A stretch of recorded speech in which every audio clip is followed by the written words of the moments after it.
Well, Gerard Lyons has been called her favourite economist and can perhaps help us understand her thinking. He joins us now. I could see you smile there when I said that you're her favourite. Did you see that as a compliment, or how does that go down, that moniker?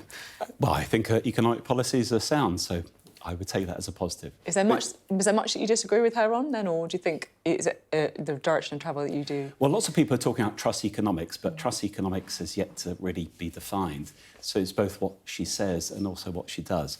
But I think what's really encouraging is that she wants to really address head-on the immediate challenges. The biggest risk we currently face, in addition to high inflation, is the risk of a deep recession.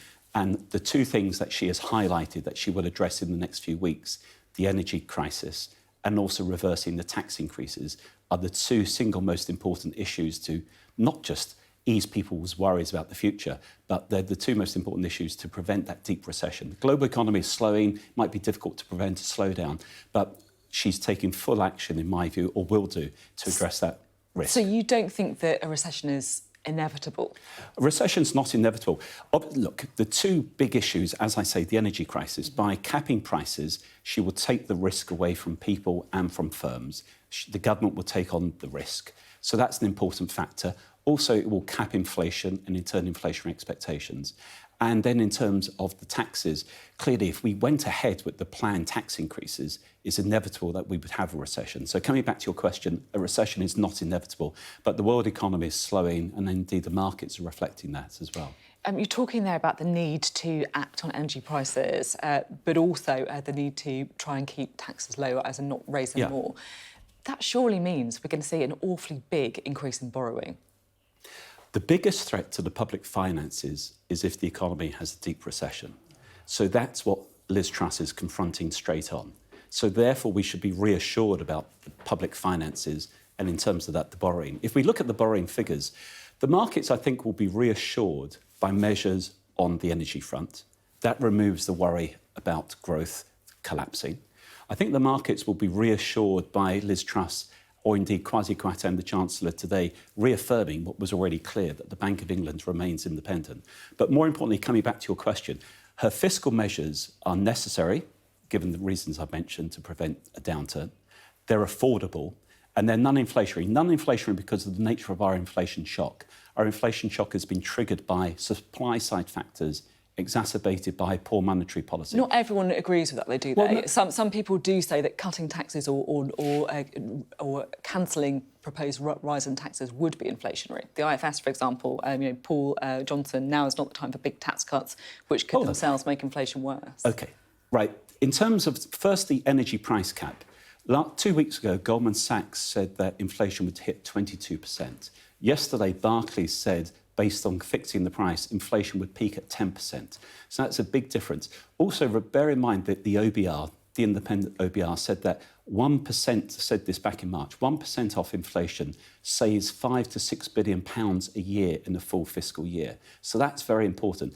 In terms of the actual inflation expectations component, what we need to watch is what happens on monetary policy, not just fiscal policy. A clear consequence of what Liz Truss is planning is that monetary policy will be focused on curbing inflation, and fiscal policy will be very much focused on stabilising the economy. And tax cuts are not the opposite end of the same seesaw as interest rate hikes. Basically, if taxes go down, that does not mean that interest rates go up. But interest rates will have to go up, as the markets have been saying. And indeed, the markets were saying this way before Liz Truss looked like she would become Prime Minister. Just want to talk to you a bit about the markets, because it feels like, there is a risk there. You were saying that you think the markets will be, reassured by some of the policies, that you don't think that higher borrowing will lead to alarm. But at the same time, it does feel like that is perhaps a bit of a gamble. I just want to have a look at what's happening with the pound as well, because this is another part of the story as well. I think I have to go this way. There we go. This is the pound falling. It goes back to, as you say, and it's not just a trust thing. It's gone back, way back to 1964, this graph. But it does just show how low the pound has fallen. Do you realise what the main story was in Tokyo this morning? The weakness of the Japanese yen, 30-year low. The euro recently is an all-time low. The key story here is the dollar. It's a very interesting one, because the last time the dollar was this strong was August 85. And then what we had was something called the Louvre Accord, stabilisation amongst all the big countries to stabilise it. What's more interesting for the UK is what's happening to gilt yields, and that's an indication of borrowing. Now, gilt yields here, 10-year gilt yields are around 3%. They actually improved today, the gilt markets. So that gives you an indication of the rate at which the UK government borrows. Yesterday also hit a 10-year high, the gilt yields. Yeah, but and also, this is not just we understand that the dollar is strong at the minute, but this is about more than just the strength of the dollar. Well, let's get back to borrowing rates, because UK government borrows at a cheaper rate than the US government. Also, the maturity of our debt is twice as long as the maturity of German government debt. So that puts us in a very good position.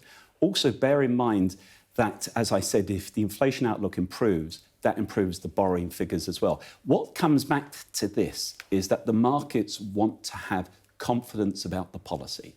No one should ever be complacent about markets. I've been in markets for 30 years, but it's about explaining clearly what you want to do. So coming back to your question, on the energy crisis, markets, I think, will be reassured on that front. Making the Bank of England really take stock of inflation is reassuring. But then the markets, I think, will take comfort from a fiscal policy that's not just going to stabilise the economy, but it's quite clear that debt to GDP, which is lower in the UK than the other G7 countries, is on a clear downward trend. So it's fiscal discipline, fiscal financial solvency. But the markets clearly, like anyone, they'll have to see what is actually unveiled. And that's the key thing. It's pretty clear that you are happy, excited even to see some of Liz Truss's policies going forward.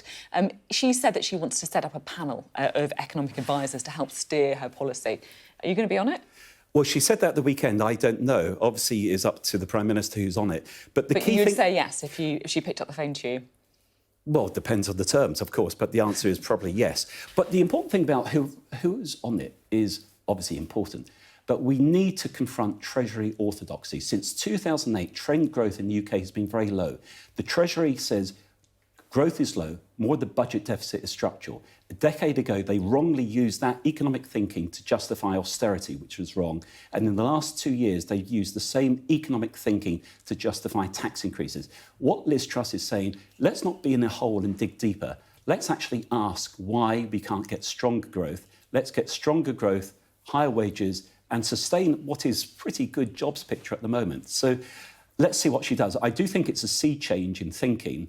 And as we've seen today, she believes in it. I think the markets actually will give her a vote of confidence if she does deliver on what she has said. Oh, well, we'll find out, won't we, in the months ahead.